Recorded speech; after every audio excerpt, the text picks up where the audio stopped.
everybody, it is Romania Black, and as you've probably seen in my update videos and on my channel with other series, I've been under the weather the last 5 or 6 days, and I'm just now getting my voice back. I'm feeling good to go with that. I've got cough drops. I've got tea with honey. I've just basically been living off tea with honey the last week, but I felt like I was good enough to come back for Chihayafuru today, which I'm so excited by because it's been like 2 weeks since episode 4, and episode 4 ended on such a cliffhanger with Chihaya and Arata just being like, I guess I'm not doing Karuta anymore. We'll talk about that. But yeah, we left on such a cliffhanger, and I was like, I need to know what happened. So that's where I'm at. So I'm excited to be back. It's Romania Black, and Chihayafuru is so good. I love this series so much, and I'm only 4 episodes in, so I can't imagine how it's gonna go from here. So we'll see. But yeah, I'm really, really excited. So I have a lot of comments for episodes 1 and episodes 2 and maybe episode 3. I think that's as far as I am on what's been presented on the channel that I've been able to look at so far. So I've got a lot of comments. So I want to go ahead and dedicate a big chunk of this intro into going over those. But I did want to make note, back in episode 2, I was rewatching episode 4. Back in episode 2, when Taichi confronted Arata about stealing his glasses, Arata said that he understood what it meant to be a coward. So my question after watching episode 4, and I don't think I talked about this in the discussion, is this going to come back now that he says he's quit playing Karuta? Is that going to come back and be like, no, actually Arata is cowardly. He just was more inspired and brave as a kid. Is that going to be a talking point? I'm excited to see what that's going to lead us to. So that should be a good time. But anyway, Lancer Fate 2303 in episode 1 said, one quick note. I think you might have switched the A and the U and the U in the word Karuta. It's Karuta. It doesn't rhyme with Arata and the assonance. Yeah. You all, the people that were commenting on the pronunciation, I don't think have watched other shows on my channel because I have explicitly said in other shows on my channel, I'm terrible at pronunciation. I get lots of things wrong. I don't think I'm dyslexic, but I get lots of things wrong with pronunciation quite a bit, and my brain gets hardwired to saying a certain thing a certain way, and it doesn't want to change it. So it is a process to get me to unlearn something and relearn. So Foranoda and Lancer Fate and many others commented about how I've mispronounced Karuta. I'm going to try my best. I'm not going to guarantee that it's always going to be correct. My brain may switch back and forth. Y'all just have to work with me, but hopefully you all will have other comments than just correcting me in the future. But I appreciate you trying to help me. I am an English teacher, but again, my brain is just hardwired a certain way, and that's all there is to it. So Karuta, I'll try my best, but I make no guarantees. So on Reddit, Foranoda says, there was a community rewatch a few years ago and someone compiled information about the poems used for the title cards in each episode, which I will take the liberty of reposting here. So I'm glad that person on Reddit did that, and so I'm glad Foranoda has been nice to talk about the poems. Now, I did tell them in the comments because they were doing some interpretations of it, and I'm like, I want to be very careful with spoilers because getting references and knowing the historical background of the poems, I am 100% for. But if people start to make predictions about character things that the show hasn't told us yet, I want to avoid that. So I'm going to be very clear. Again, 100% blind, free of spoilers.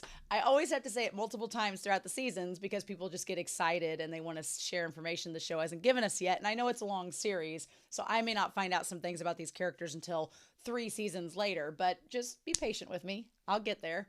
But they did say, as a general reference, all the poems in 100 Poets are set to be considered as waka poems, known as tanka, a form requiring 31 syllables to be arranged in 5-7-5-7-7. It's kind of like haiku a little bit, maybe in terms of it having a pattern.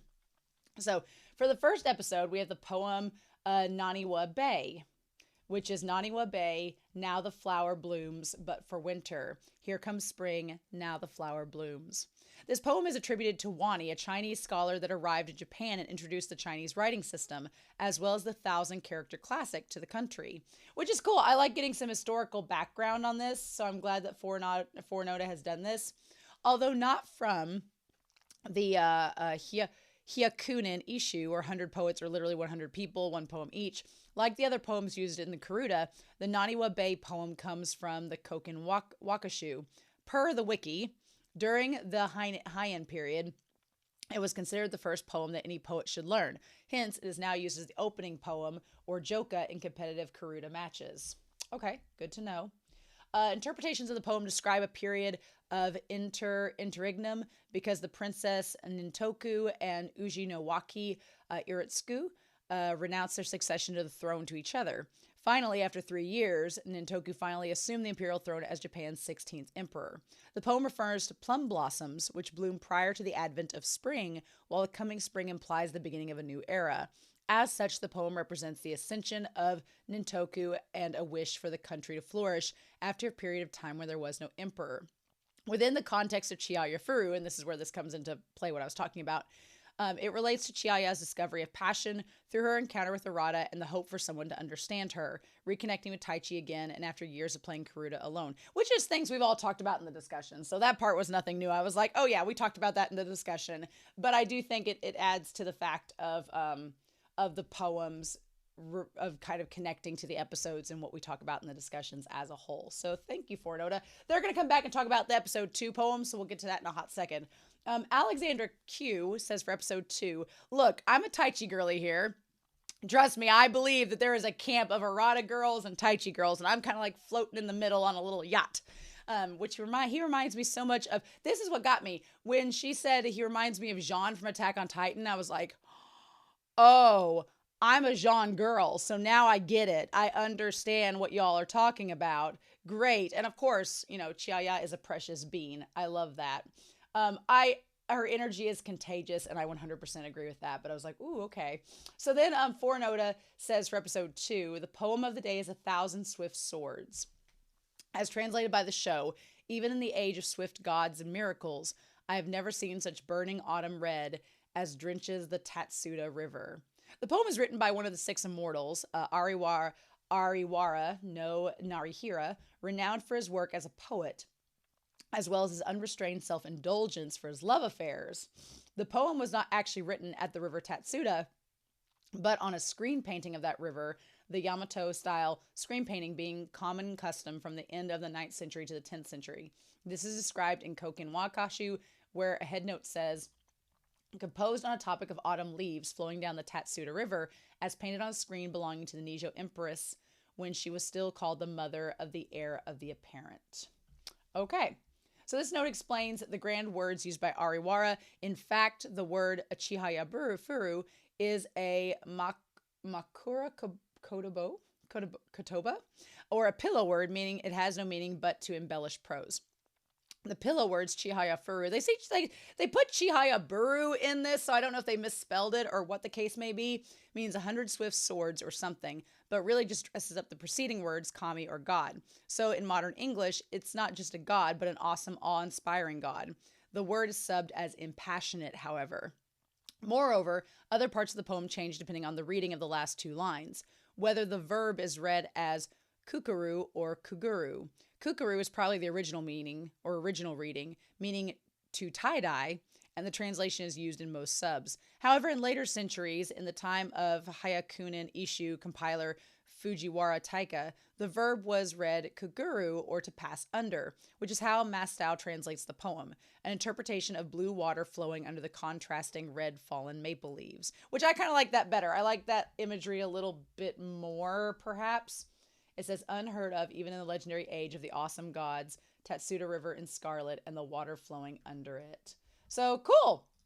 I'm glad to get some information about these poems and cards. I think that adds a little bit of richness to the episode itself. HBanana7 for episode 3 says, Harada Sensei calls Taichi Matsuge-kun, which means eyelash boy. I don't know why the subtitles say eyebrows. Eyelashes make so much more sense than eyebrows, so thank you. That was been bothering me. I was like, Taichi does not have weird eyebrows. I always think of Kagami in Kuroko's Basketball having weird eyebrows. Taichi's are normal, so eyelashes makes much more sense. So thank you, HBanana7, for putting that out there. And then Santiago for episode 3 says, this show really tugs at our heartstrings. I was tearing up at the end of episode 3. I agree with the Harada Sensei is great, and I'm glad they have a wonderful adult in the Karuta corner. I wasn't going to say it until you pointed out, but yeah, I ship the boys together a little too. Haha. It's really true. All the pairs in the trio are deeply compelling, and all three of them are together just delightful. God bless multi-shipping. Absolutely. I like that Chihaya considers the gust of wind card she took to be her first card. We now have 2 cards that are associated with her character. This one, and of course Chihayafuru. I'm not going to get into the weeds of what the poems mean, but they are textually scenery descriptions of autumn, which makes sense since she discovers this passion for the game within herself in autumn. Yeah, I kind of like that. I like that the first 2 cards we get in the show are kind of Chihayafuru's cards that Chihaya's cards that she gets for herself, which is great. I love that. So yeah, like I said, I have a little bit of a cough, but that's all I've got. I consider that perfectly fine.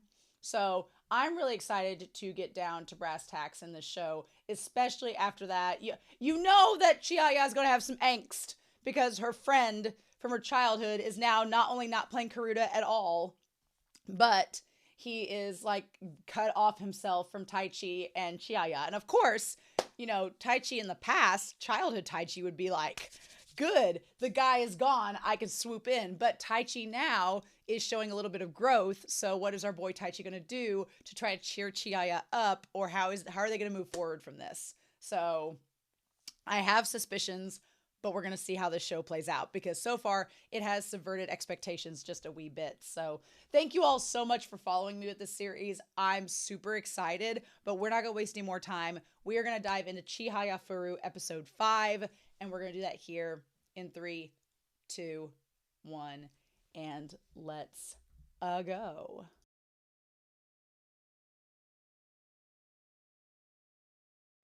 This show is literally going to torture me in terms of the love triangle, isn't it?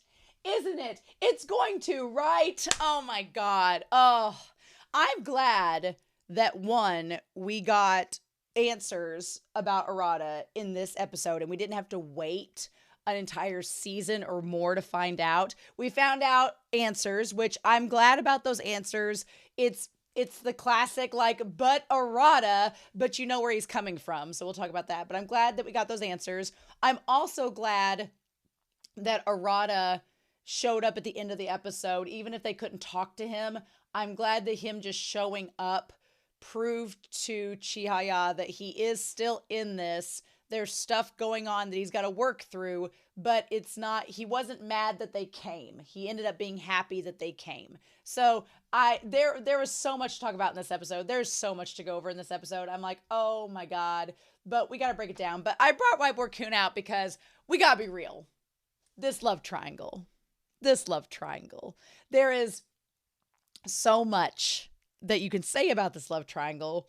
And I'm like, girl, you know what? There's a part of me that I can't decide which I like more. And at first I was very Team Arata, and then I started to become Team Taichi, and then I went back to Team Arata, and now I'm like, what if she just friend zones both of them? What if she just friend zones both of them and is like, actually, you both are my friends, my bestest friends, and she like goes off with somebody else? That would be, I don't think that's gonna happen, but it would be kind of hilarious if it did. And she was just like, you guys are my best friends. And they're both like, wait, what? So but they're so different. And I know we have a long way to go with this love triangle. But as far as Taichi versus Arata goes, and then you have our queen, Chihaya. Got my Y's and my H's confused. Chihaya. She's here as our queen. Love it. So basically, as far as what they both do for her, there's so much to talk about. But I think the big thing is that Taichi is close, almost to the point of being a friend. And then Arata has distance, almost to the point of being a god, are the two main differences. Because the way she describes him, she's like, you are kind of my Arata god. You're my inspiration. And how you helped me find a dream. And here's the thing. viewing him as a deity and practically like worshiping him almost, but not really, is a huge compliment to Arata, and that shows their connection. But if Arata likes her, you can't date a deity. So if he truly likes her, he's got to show her, no, you can't put me on a pedestal. I'm not a god like you want to put me down as. I'm a human, flesh and blood just like you. So what Arata will have to do is show that he's human. Is show that he is human to her, but also that he's thankful for her as well. And Arata's struggle is that he is not a communicator. He is not a good communicator, so that's going to be his struggle. So now he has to work his way back to her. And that's going to be his journey. And I'm like, but I do like the way they set this up, because they set it up in the fact that he's going to have to be distant from them. He's going to be this unattainable thing for a long time until he sorts himself out and gets himself to where, because if he hasn't played Karuta in 4 years, he's got a long way to go to work himself back up. Right? Meanwhile, Taichi does things that make me so happy and make me want to root for him as a couple with Chihaya. And then he does things that I'm like, you shouldn't have done that. And so I'm like, damn it, Taichi, you're a work in progress, my dude. Also, is the jacket Taichi's wearing a Red Ribbon Army jacket from Dragon Ball? The little symbol that has the RR looks like the Red Ribbon Army. It says Risa R1 on it. I'm like, is that Red Ribbon? I'm like, is this a Dragon Ball reference? Which is kind of cute if it is. Also, good layering Arata. I mean, good layering Taichi. Looks great. But yeah, so Chihaya, girl has got her own issues, right? Her thing is, we'll put it down here, is that she is, sometimes late, but she means well. And she puts her heart before her head sometimes, where her heart's in it, but she hasn't fully thought it out, right? Like her making the impromptu decision to go literally and visit him which I'm glad that she did, because again, Arata's not a good communicator, and Arata doesn't want to burden people, so he would rather push people away than think that he's a burden to them or to have to confront things. And so I'm glad that Chihaya faced it head on and was so brave and was like, no, he needs us. We're his friends. We need to go support him. Like, that was such a great move, and I'm glad that she did that, even if it meant going against their promise that they made. And of course, Taichi's like, damn it. Taichi wants to be with Chihaya, but he's like, everything I'm doing is driving her back to this man that I don't want her to be with. But he's like, but I want her to be happy. So he's like, what do I do? He's like, he's literally friend zoning himself, which is like, He's like, well, I bought a gift for him, so it's fine. And she's like, well, I'm going to eat these instead, And so he's sitting there being like, you had to borrow money from your sister to make this trip. Is it going to be worth it? Are you really that worried? And she's like, well, yeah. She's like, this was his life, and he gave me this dream, and it meant everything to him. So for him not to want people to talk to him and to say, quit Karuta, she's like, it definitely feels like he needs help. She's like, if I don't go to him now, excuse me, sorry. And she's like, if I don't go to him now, when am I going to see him again? She's like, if not now, when? And I feel like that's such a good step of growth from the last episode, because in the last episode, she was constantly hesitating on whether or not she should call him, whether or not she should keep in touch. And I feel like now this has given her a sense of, no regrets. Which she had at the beginning when they were on the train coming back. She was like, we shouldn't have gone to see him. And then when she saw him, it was like validating her reason to go, which I'm glad that happened. Because I'm like, no, girl, you should have seen him. That was a good decision. But last episode, she was constantly being like, well, I don't want to talk to him. I don't want to bother him. We made a pact. And this episode kind of reinforces the fact, like, no, if you have the opportunity, talk to them now, because you don't know if they really needed that conversation or not. And they really did need that conversation. So Taichi and her, I love that they fight like siblings. They just have like the constant back and forth and just kicking each other. And of course, Taichi wishes that they were not viewed as siblings. And so he tries to pacify her by being like, well, maybe he took up a different hobby. That's totally normal. But he knows as well as she does that that's not normal for him. Like, especially when this was his life. And he's like, oh, well, men don't get touchy-feely with each other. One thing that I wish Taichi would let go of, that I feel Arata does kind of let go of, is this kind of like, it's a little bit toxic masculinity. The thing is that Arata is not a great communicator, but he is a very emotional person. He is very touchy-feely. Like, he does get really affected by his grandfather's death and the fact that he was at a Karuta tournament when his grandfather died. And of course, the guilt that he has, that because he was doing Karuta rather than taking care of his grandfather, he wasn't there when the relapse happened and his grandfather died. So of course he feels an immeasurable amount of guilt, even though we as the audience know his grandfather probably would not want him to quit Karuta just because that happened, because you never know when that would happen. He could have been in school or at work when that happened. You just can't.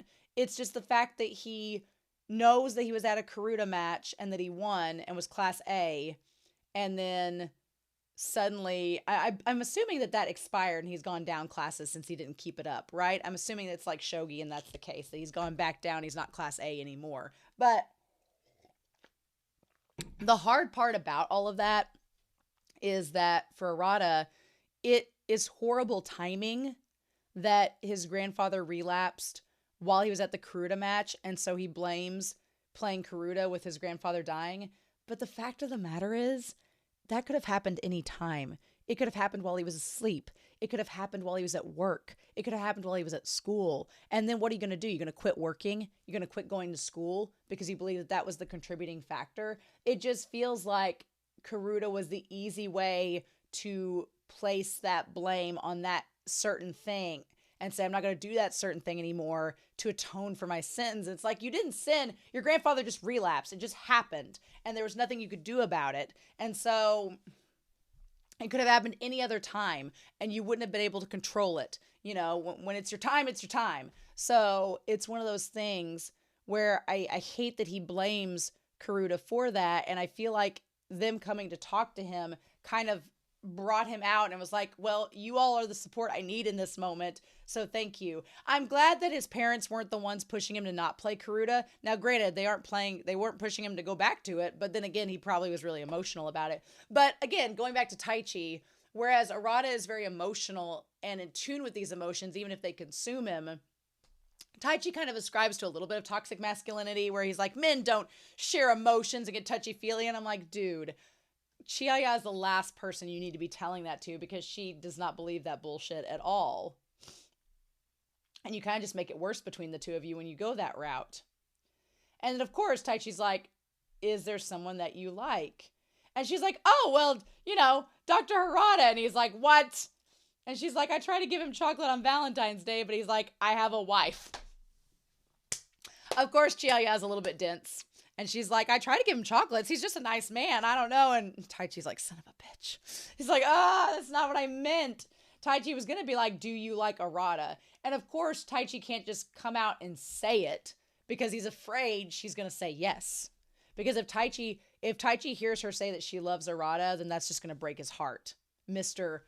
We don't get emotional, touchy-feely, But he's like, that's not love. You're just having like an affection towards Dr. Arata. And she's like, okay, well, Mr. Touchy-feely, what is love?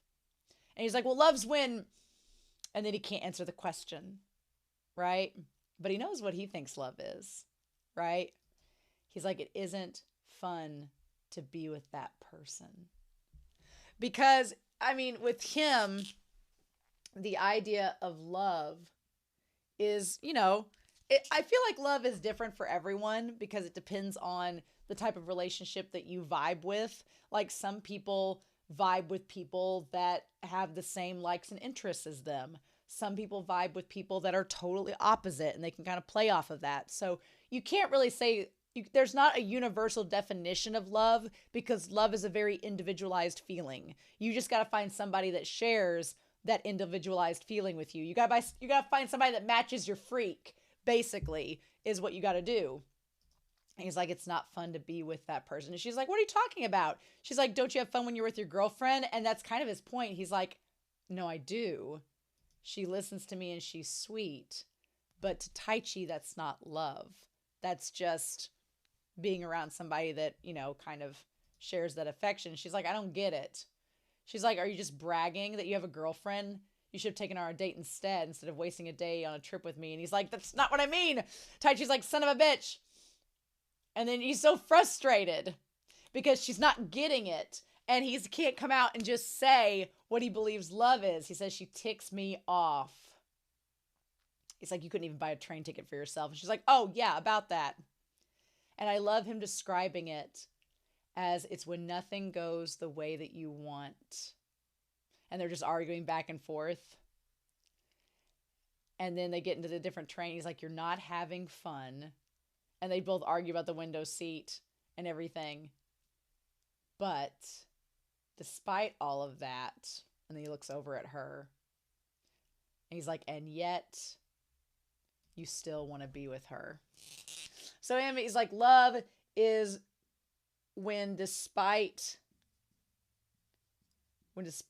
all going wrong, you still want to be with them. Which is sweet. It's like he's like, despite us fighting like cats and dogs, despite everything, at the end of the day, we still get along with each other and I still want to be with you. And that, I would say that's a very valid form of love. It really is. Taichi's problem is that Taichi is afraid. He is a coward. He's afraid to confess or commit because he is afraid of that rejection. Because he's been preconditioned by his parents since he was a kid that if you can't win something, it's not worth doing. And so Taichi is always so far straddling that line. It's like Schrodinger's cat. He can't confess to Chihaya because if she says no and rejects her, then it's going to be like, well, what's the point of me being around you if I don't have a chance, right? And he can't get over that mentality yet. And the reality is, I think that if she chooses Arata in the end, I still think he can be her friend because I think he can care about her and love her. And I think the thing that's so frustrating is I think they're both the same in that regard. If Chihaya chooses Taichi in the end, I think Arata would be okay with that. And he'd go, all right, we'll still be rivals in terms of Karuta, but you can be with Taichi romantically. That's fine. I mean, I don't know. I might be totally wrong about that because Arata could get kind of possessive. Who knows? But Taichi's kind of possessive as well. And Taichi, I think, at the end of the day, if he helps her and she still chooses Arata, I think part of Taichi's growth as a character is that he'll be like, no, it's fine.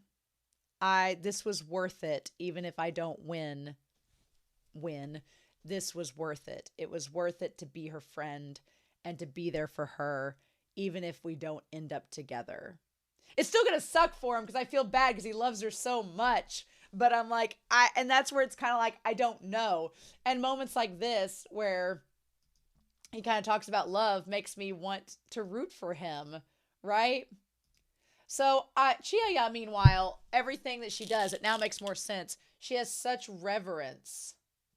She has such reverence for Arata that she's kind of like in a daze and like taking everything in and being like, oh, this is where he's from. This is how his home is. This is what it's like. Like she's just taking it all in and soaking it in because she views him like a deity. And Arata, meanwhile, has to kind of prove. It's so funny. Arata needs to prove he's a human and Taichi needs to step up beyond that. But I don't know if he does. I don't know if he does actually. So, but yeah, she's like, this is where Arata lives. And they managed to find the house. I felt bad for you. She was the friend that lives next door that knows about them. And she knows that that they're his friends because he's obviously talked about them to her. And she, I'm sure that some people maybe ship Arata and you. I definitely view you more as a friend, like almost like a sister. But just based on what we've seen with her so far. But, if Chihaya ended up with Taichi and Arata ended up with you, I would understand that. I wouldn't be mad at that. But yeah, the idea of them all acting tough and then her being like, oh, hey, you're Arata's friends. He works at a bookstore by the station during this time of day. Now it says during this time of day, so I don't know if that means that he has multiple jobs or if it's just the one job and he just works there right now, right? So they take off. I love the cherry blossom scenes. That's so pretty. The cherry blossoms are great. And she's like, should I have come? And she's like, do I really want to see Arata or do I not want to see Arata? And that's such a hard decision to make because it's so true. Like, if you see him and you don't get the answer that you want, are you going to regret that? But if you do get the answer you want, what do you do after that? So there's so many questions to be asked in this one moment. It's like, what do you do? So I felt for her so much. I was like, yeah, what do we do about this? So it's a hard question. But yeah, I like that I've done the same thing Taichi has done. So I knew this move when he puts the hand in the pocket getting next to them. It's so hard when you want to hold somebody's hand sometimes because you really like them and it's so difficult. Like I can relate to Taichi's yearning. I can relate because if you have a crush on somebody and you know that it would be uncomfortable to like hold their hand and it's not appropriate, but you're just like, damn it, I want to hold their hand and be there for them. Like you just put your hand in your pocket. You're like you want to have that physical touch, but there's nothing you can do about it. And it's just, And Taichi tries to say he doesn't care either way. He tries to give her the option. He's like, look, he tries to push her whatever way she wants. He's like, if you don't want to stay, we can go home. And that's fine. If you want to go see him, we can go see him. That's fine. Taichi tries to make that distinction of we've got options. And Taichi almost reaches for her hand to hold it and support her. And that's when Arata flings by on the bike. And she just misses his hand ever so closely. And he's like, son of a bitch. And then grabs the back of his bike. Now, girl, grabbing the back of Arata's bike and knocking him down the hill, you're lucky you didn't break his neck. Girl. But she just reaching out to grab him like a damn Karuta card. And then them going down the hill. Now, of course, he lands on top of her, of course, while she's, covered in mud and everything. And then the first thing she says to him is how much she missed him. Oh. I mean, if you were Arata, what would you do? And for Arata to hear that, she's like, I missed you. And of course, Taichi's back here like, she's clearly in love with him. But it's like, is Chihaya in love with Arata and doesn't quite realize that it's love because she questions Taichi about that? Or does she just revere him and view him as a friend? That's the crazy part, is like, does she just value Arata's friendship and want to help him? Is that her thing? Because if you think about it, she is always like revered, but also wanted to support Arata. Whereas for Taichi, he's like this form of stability and support, whether he wants to believe it or not, for her. So you kind of have like Arata getting supported by Chihaya, and he also is inspiring to her, but then you have her kind of inspiring Taichi, who is there to support her, and then these two are just fizzling against each other, where they're both kind of on the same wavelength. So it's so interesting because with Arata, it kind of subverts a lot of stereotypical masculine tropes where, sure, he's inspired her, but he's kind of her muse in a way. And in a way, she has supported him and been an anchor for him, whether he's wanted to admit it or not. But then Taichi has kind of been there to support Chihaya and being like, okay, I'll help you form the club. I'll help you do this. I'll help you do all that. If we're going to reach him. Taichi, he kind of lost me a little bit towards the climax of this episode, and then he won me back, so we'll get back to that. But I felt so bad for him because he's just like, he loves her. And for him to see her say, I missed you to Arata when he didn't really get that response when he first met her again, must hurt a lot. But does she miss Arata because she loves him, or does she miss him because of their friends and she values the friendship? So it's like, I feel like Taichi believes that he's being friend zoned, but I'm like, are you? Or is Arata being friend zoned? That's the question, even though some of her actions make her seem like she has a crush on him. So of course Arata is just like, oh my God, like going through all this. And we have her getting a bath. I like the friend Yu comes over with the change of clothes for her. And Taichi, of course, like a good friend, bags all of her clothes up and he's like, what am I supposed to do with this and all that? And she's like, I'm going to go home. And he's like, oh, sorry, Yu. And he tries to give her like some stuff to like thank her. And then she just runs off with it. Of course, Taichi can't win because Taichi's like, oh, I see you've gotten a little bit taller. Arata, how tall are you? And he's like 173 centimeters. She's like, shit, centimeter taller than me. How much? I feel like 173 is not too tall. It's 5'6". Dude, I'm 5'8". So I would say, oh, it says 173 centimeters is closer to 5'8" than 5'7". Okay.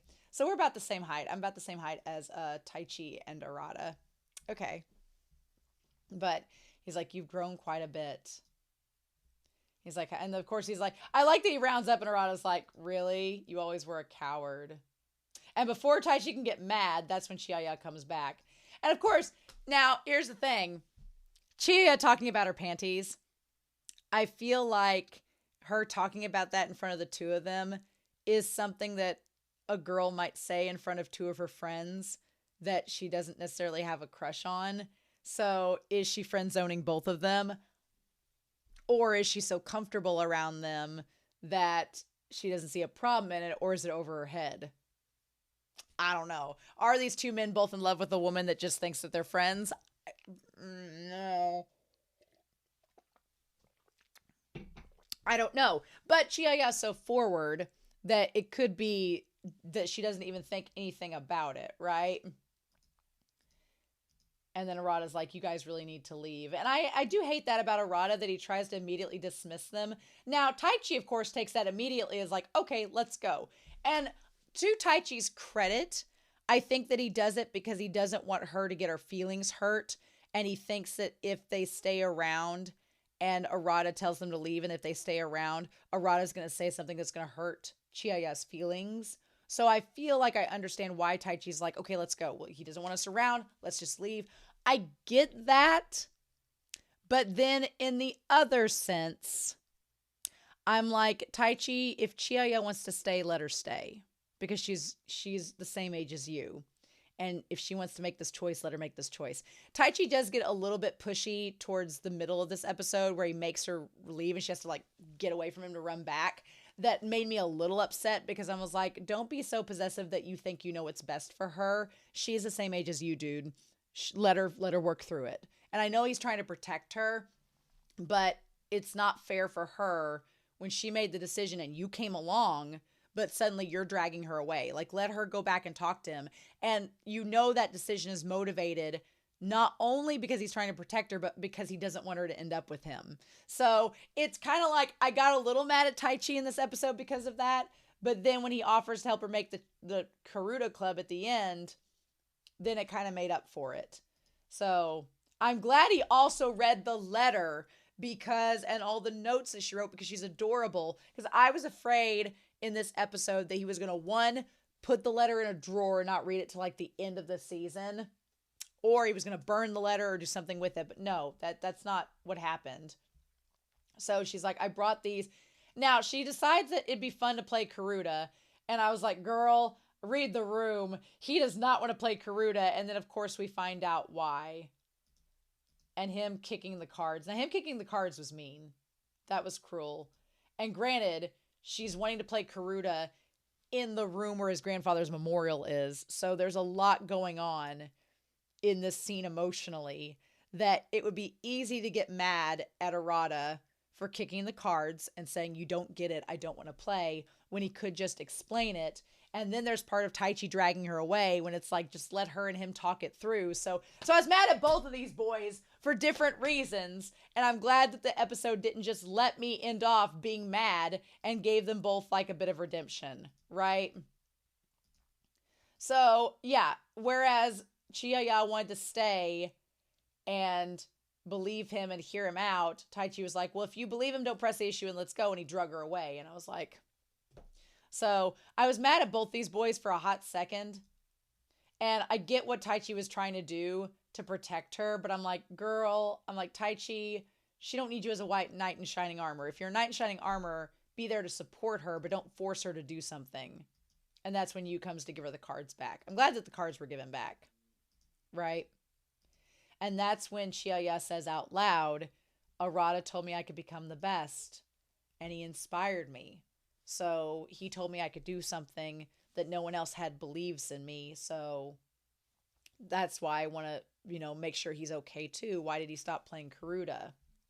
And that's when they talk about the grandfather dying after all the work that he did taking care of him dying because he was at a Karuta tournament, which I'm glad they know now. But then Arata's like, how come you took the card so fast? And we get the flashback with the grandfather, which his specialty was that he could hear the woods.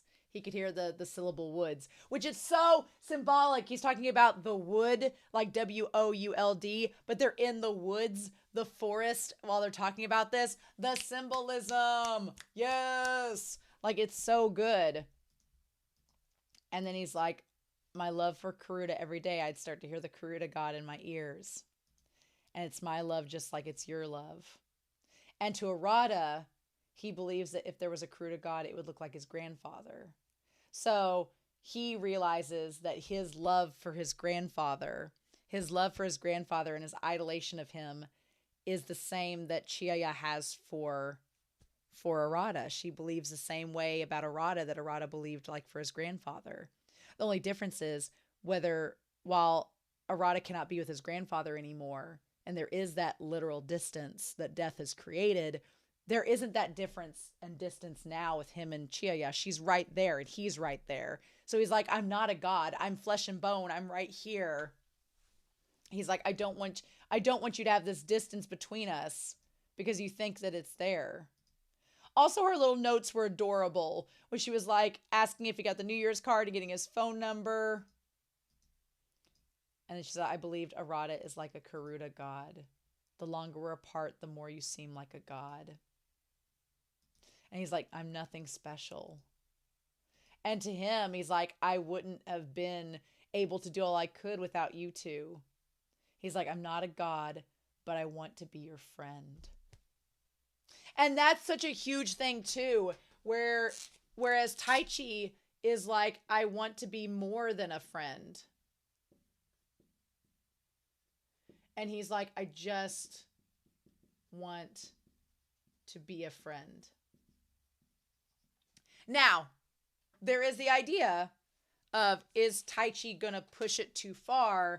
And then Chihaya be like, well, we're just friends. We're not more than that.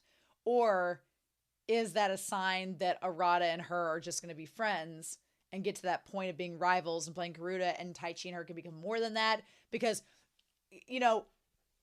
right now, Arata is just saying, I just want to be your friend. I don't want to be a god. I just want to be a friend to you. Is that going to be all that it ends up being? Or is Arata going to decide he wants to be more than that? Because Taichi's already decided he wants to be more than that. He just can't get that through to her, and he's afraid of rejection. So it's like, these two men are coming at this from totally different perspectives. Meanwhile, Chihaya's wondering if they should have even come. And Taichi's like, oh, well, shit. What do I say? And then that's when she hears the bike, which girls' hearing is immaculate if she could hear the bike against the train. Now, of course, they can't hear what each other is saying. He's like, I didn't want you to see what I'd become. Oh, I felt for Arata there, though, because he came to see them off. And he's like, I didn't want you to see me not being... It's like Arata was afraid. He's like, I didn't want you to see that I had failed your expectations. But now I'm hoping that he's going to work his way back. I want him to be like, I want to work my way back so that I live up to your expectations of how you see me. But I'm not a god. I'm just your friend. But I want to be able to be worthy of being your friend. And I'm like, Like that's so romantic though, because it's just like And then meanwhile, Taichi though is also being romantic because even though he sees them off, he's like, "But I really missed you." I wish he could text or call them. You know, they have phones. They can text or call. You know, he could text or call, but he probably doesn't feel worthy of it. And it's like, son of a bitch. Why don't y'all just communicate, text and call each other? It's fine. But then she's like, I'm so glad that he doesn't hate Karuta. I'm so glad that it's not that Arata hates Karuta now. She's like, I'm glad that he doesn't hate all of the times. I'm glad that Chihaya is like, he doesn't hate all the time we spent together. And there's a chance that he still likes Karuta and he hasn't given up on his dreams. And of course, Taichi's like, son of a bitch, you would think of that. Now, of course, Taichi says, you know, stop babbling Arata. And then he says, could you hear Arata's voice? And of course, Taichi chooses at this point to say, I'll help you start a Karuta club. If he's coming back, we'll need to make the best club in Japan and wait for his return. That's a big move for Taichi, because Taichi is putting aside his crush. Taichi is putting aside the offer of rejection and the chance to not be able to fully be with Chihaya, to say that, you know what, because I love you, because he loves her, he wants her to be happy. And he's like, if making this club and getting you reunited with the man that inspired you will make you happy, then I'll help you do it. And you can't convince me that Taichi doesn't want to face Arata either, you know, if we're going to go multi-ship like that. But, So the question is, you know, 3 seasons from now, or however longer after that, if there's a 4th season they make or whatever, is Taichi's actions going to make them fully in the friend zone? Is it going to get, you know, Chihaya to realize that he loves her? And is she going to return those feelings? Or does she love Arata? And will Arata love her more than just being a friend? I mean, it's just setting all of this stuff up. Just setting all of it up for us. But we do get to see this girl who looks like she was playing Sarune decide that maybe she wants to be in the club. So I'm curious to see what we get with that. So interesting. Interesting indeed. But this episode was beautiful and I loved it and I'm here for it. So this love triangle, y'all. It's a thing. And I'm so excited to see where this goes with their characters, what we get. We'll just have to see, won't we? So, in any case, I'm excited to hear your comments down below. I hope you all have a wonderful week. Please stay safe, take care, and yeah, I'll be back real soon with more of Chihayafuru. Bye!